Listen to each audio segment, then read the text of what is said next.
আমি অভিক্রচির সঙ্গে এই মুহূর্তে যে খবরে আরো একবার নজর রাখবো বিচারপতি অভিজিৎ গঙ্গোপাধ্যায় তিনি অবসর নিচ্ছেন। তিনি আগামী মঙ্গলবারই তার পদত্যাগপত্র পাঠাবেন রাষ্ট্রপতির কাছে এবং এই সিদ্ধান্ত নিয়েছেন তিনি।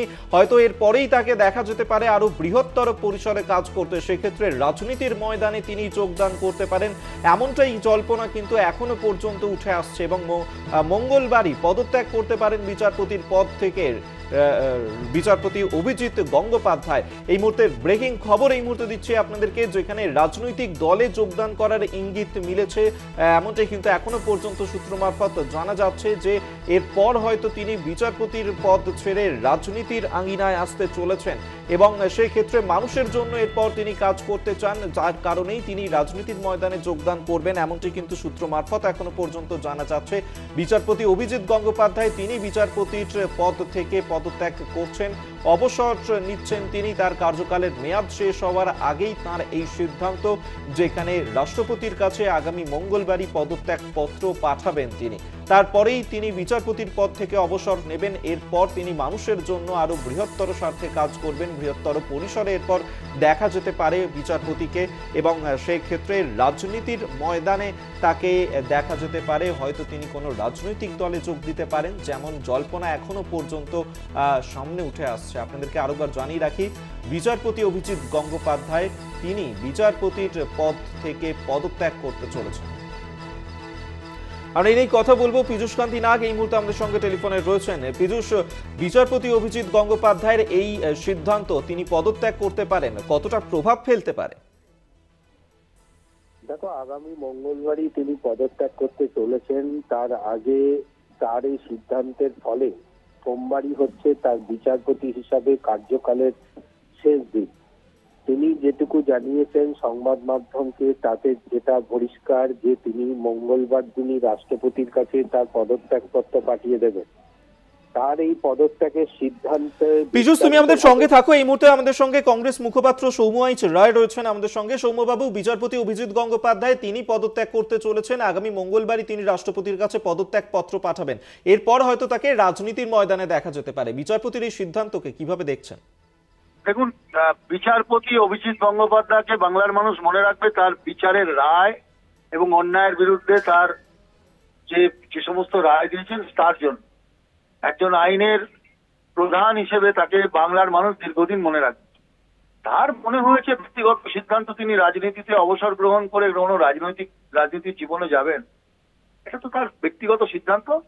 সমস্ত মানুষের ব্যক্তিগত সিদ্ধান্তকে আমরা সম্মান জানাই। রাজনীতিতে আসলে রাজনীতির ময়দানে দেখা হবে। যদি বিচারপতি অভিজিৎ গঙ্গোপাধ্যায়ের মতন একজন ব্যক্তি তিনি রাজনীতির ময়দানে আসেন, সামনেই নির্বাচন রয়েছে, রাজনীতির ক্ষেত্রে কতটা প্রভাব পড়তে পারে? দেখুন, সমাজ, সংস্কার, সংস্কৃতি তিনটের মধ্য থেকে উঠে আসা প্রতিভারা বাংলার রাজনীতিতে আসবে, এটাই তো কাম্য। নাকি রাস্তার 2 টাকা 4 টাকার মস্তানরা রাজনীতিতে আসবে, সেটা কাম্য?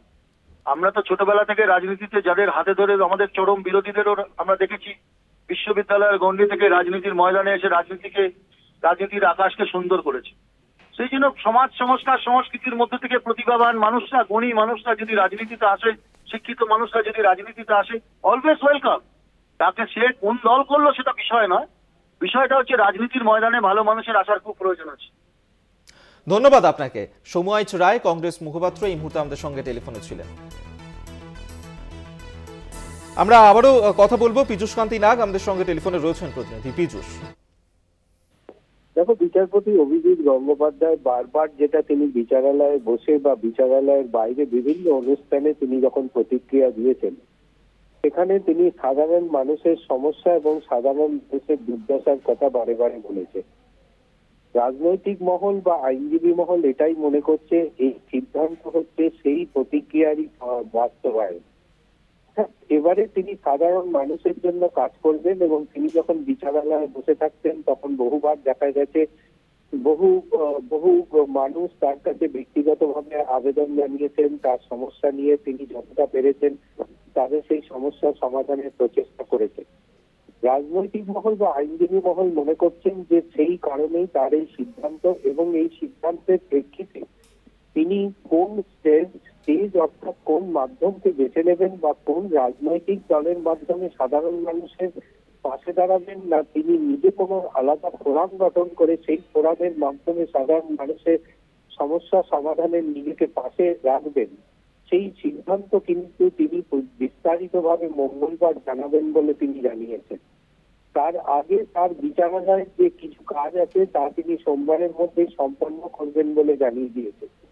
এর আগে আমরা দেখেছি বিচারপতি থাকাকালীন তিনি বিভিন্ন গ্রন্থাগার এবং বিভিন্ন ব্যক্তিত্ব যাদের সমাজে চলার পথে পঠন পাঠনের অসুবিধা হচ্ছিল, সেই সমস্ত ব্যক্তিত্বের পাশে দাঁড়িয়ে আর্থিকভাবে সহযোগিতা করে সেই গ্রন্থাগার এবং ব্যক্তিত্বদের পাশে দাঁড়িয়েছেন অভিজিৎ গঙ্গোপাধ্যায়।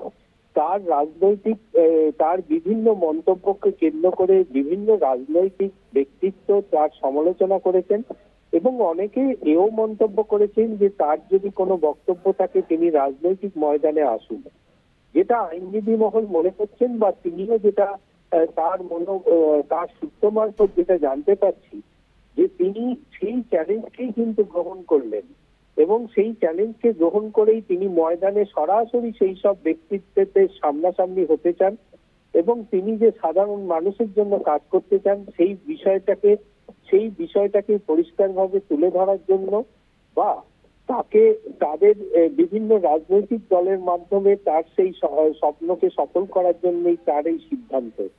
এবং এখানে যেটা মনে করছে রাজনৈতিক মহল বা আইনজীবী মহল, সেই কারণেই তিনি লোকসভা নির্বাচনের আগের সময়টাকে তিনি বেছে নিলেন।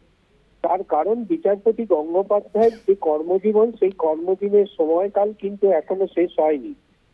নির্বাচন ঘোষণার আগেই অর্থাৎ নির্বাচনের দোরগোড়ায় এসে তার এই যে সিদ্ধান্ত, এই সিদ্ধান্ত থেকে এটা পরিষ্কার যে তিনি কোনো রাজনৈতিক প্ল্যাটফর্মের মাধ্যমেই সাধারণ মানুষের সেবা করতে চান এবং সেই কারণেই তিনি কিন্তু তার বিভিন্ন প্রতিক্রিয়ায় বলেছেন যে কোনো রাজনৈতিক দল যদি তাকে এই নির্বাচনে প্রতিনিধিত্ব করার সুযোগ দেয় তাহলে কিন্তু সেই সুযোগ তিনি সাদরে গ্রহণ করবেন। অর্থাৎ সেই কোন রাজনৈতিক দলে যাবেন এবং কোন রাজনৈতিক দলকে তিনি পছন্দ করে তার এই স্বপ্নকে সফল করার জন্য তিনি এগিয়ে যাবেন, সেটা সিদ্ধান্ত কিন্তু সম্পূর্ণ তার ব্যক্তিগত ব্যাপার এবং তার সিদ্ধান্ত কিন্তু তিনি পরবর্তীকালে জানাবেন। তবে একেবারেই পীযূষ, আপাতত ধন্যবাদ তোমায়। পীযূষ কান্তি নাগ আমাদের সঙ্গে টেলিফোনে ছিলেন প্রতিনিধি। সিপিএম নেতা মোহাম্মদ সেলিম এই প্রসঙ্গে কি বলেছেন শোনাবো আপনাদের। অভিজিৎ গাঙ্গুলি হাইকোর্টের বিচারপতি, তিনি পদত্যাগ করার ইচ্ছা প্রকাশ করেছেন এবং মঙ্গলবারই তিনি পদত্যাগ করতে চলেছেন এমনই খবর, যেটা তিনি বলেছেন যে বৃহত্তর স্বার্থে তিনি রাজনৈতিক কর্মকাণ্ডে যুক্ত হতে চাইছেন।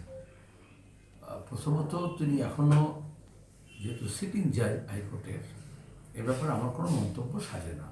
মাঝখানে আমরা দেখেছি উনি যে ভূমিকা পালন করেছেন বিশেষত শিক্ষক নিয়োগের দুর্নীতি পর্দা ফাঁস করার জন্য এবং অনেকটা অ্যাক্টিভিস্ট মোডে আর কি, যে শেষ থেকে সারব, আইনের প্রয়োগ করবই, ভয়লেসহীনভাবে যেরকম করা উচিত, সেটা তাকে একটা রাজ্যের মানুষের কাছে শুধু পরিচিতি নয়, শ্রদ্ধা সম্ভ্রমের জায়গায় নিয়ে গেছে। আমি আশা করব সব মানুষ, সব নাগরিকের এই অধিকার আছে আমাদের দেশের জনপ্রতিনিধিত্ব আইন অনুযায়ী এবং সাধারণতন্ত্রের গণতন্ত্র অনুযায়ী। বিভিন্ন পেশার সঙ্গে যারা যুক্ত আছেন তাদের বিভিন্ন অভিজ্ঞতার মধ্যে থেকে যারা এসছেন, এই সব অভিজ্ঞতা যদি সংসদের রাজনীতিতে বা